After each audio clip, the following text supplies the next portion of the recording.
Welcome. Let's use ellipses to model word problems. Well, let's consider an arc of a bridge over a highway, which is in the shape of a semi-elliptical and is 42 feet across. Let's draw that. So let's consider just an x and a y axis. Let's just draw an ellipse. And because we're considering an arc, so let's just erase the bottom part. And what we know about this bridge is that it's 42 feet across. So let's just put that down. So that is the distance from the left-hand side of the major axis to the right-hand side of the major axis. Now let's continue reading and let's see what else we know. The highest point of the arc is 14 feet above the highway. So the distance from the x-axis to the highest point in the minor axis, which is here, it is of 14 feet. Let's just put that down. So here's the question that we would like to answer. What is the maximum height to the nearest inch of a truck which is 8 feet wide that can fit under the arc? So let's visualize that. So let's draw our truck. So let me try my best to draw a truck. So here we have it from the back. That's the upper section. And now we have this as the wheels. So this is the direction that is taken.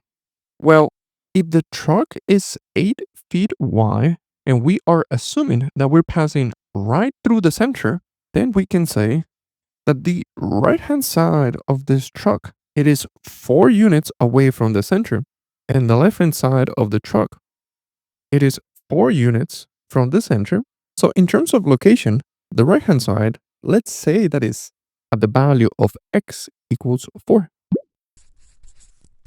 And the left-hand side is at the value of x equals -4. Because right now we're assuming that the center is at the origin, 0, 0. Well, if you want to know what is the maximum height that can fit under the arc, let's try to find out what is the y value of the arc when x is equals to 4.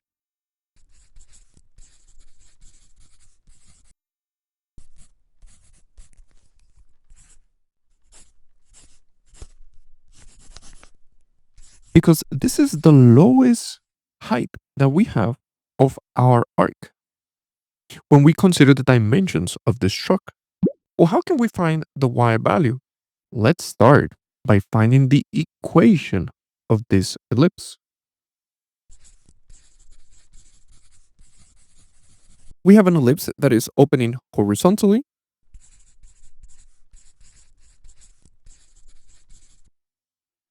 So when we consider the equation of our ellipse, the value of a square must be underneath x squared. So now let's try to find the information that we need. We need 3 things. We need the center of our ellipse, we need the length of A, and we need the length of B. But we have all this information in our diagram.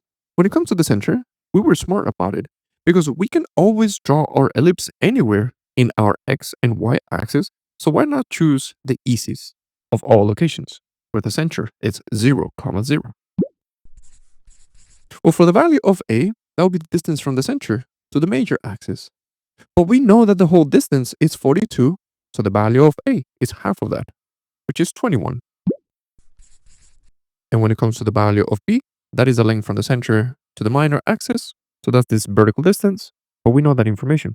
That is equivalent to 14. So now we can define our equation. Let's place 0, 0 for our h and k. Let's place 21 for a. And let's place 14 for b. But let's just simplify this equation. So let me erase some information here. Instead of having x minus 0 squared, let me just call it x squared. 21 to the second, that is 441. Instead of y minus 0 squared, let me just call it y squared. And 14 squared, that's equivalent to 196. So now we have the equation which we can use to model the arc that is represented with the semi-ellipse. So now we can find the maximum height. How about we look at the equation that we have just defined Let's plug in the value of x, and then we're going to be able to solve for y, which is what we're looking for.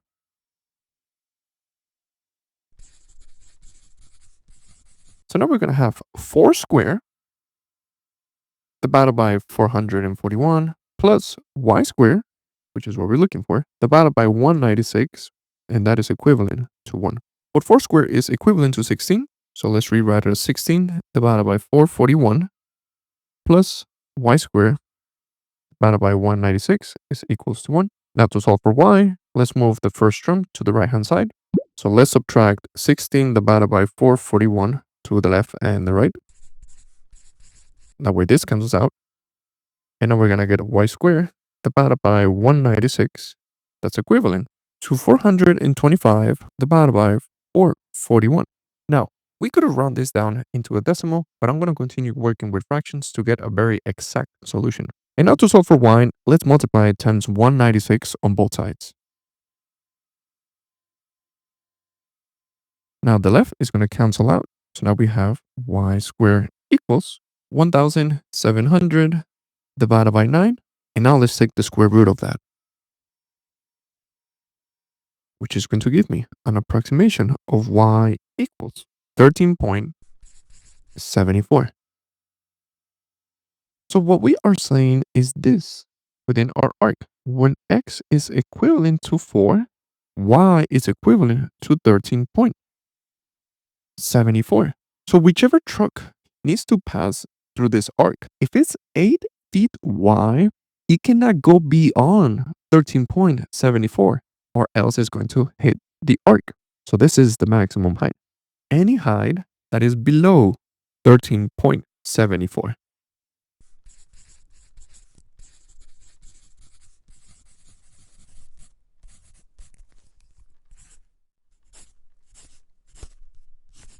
I want to write this down as 13.73 feet because if it's exactly 13.74, then that is when we hit the arc. So anything below it, I'm just going to say 13.73. Hello. If you would like to continue learning about mathematics, you can check out the videos on the left.